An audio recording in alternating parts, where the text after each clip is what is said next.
Despite or perhaps because of the recession, the movie and TV making business continues to bring revenue into the Garden State's economy. This as two new movies push a couple of New Jerseyans into the spotlight. Desiree Taylor explains.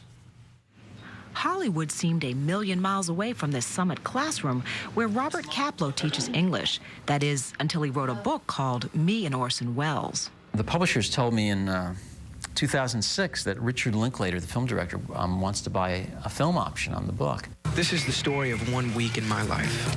The film wasn't shot in New Jersey, but much of the story is set here. It's about a Westfield high school teenager who falls in love with an assistant to the director, Orson Welles.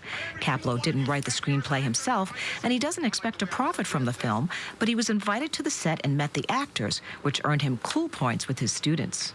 Well, my students are in love with Zac Efron. And so, of course, every time I see Zac Efron, I get the pile of love letters that I'm asked to deliver, which I dutifully deliver. I don't know what Mr. Efron does with them, but I deliver the letters. I love my customers. Independent film Split Ends was shot in New Jersey. It's a romantic comedy about a salon owner who fights a planned takeover of her business through eminent domain.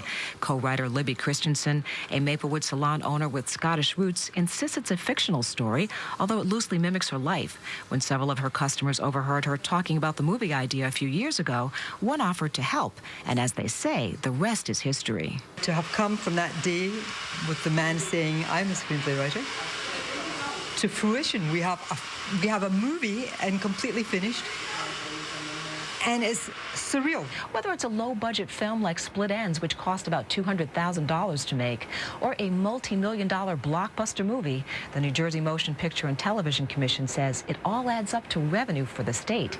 In fact, for 2008, the industry pumped about $114 million into the economy here, $76 million directly into state coffers. It was a good year, and the year before that we had 121 million because we have between 800 and 900 or more projects a year. The statistics for 2009 aren't in yet, but Gorlick predicts it was a good year.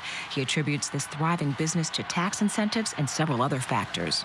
Many of the producers and directors and writers live here in the state, so that's another reason. The proximity to New York and Philadelphia is also a big plus. And of course, lately, people go where it's least expensive to film, so you have to have incentives, and we have a 20% tax credit that has been very, very effective. The commission's budget is small, about $470,000, but that state funding could again be in jeopardy because of New Jersey's fiscal crisis. Despite this, the show will go on for these movies.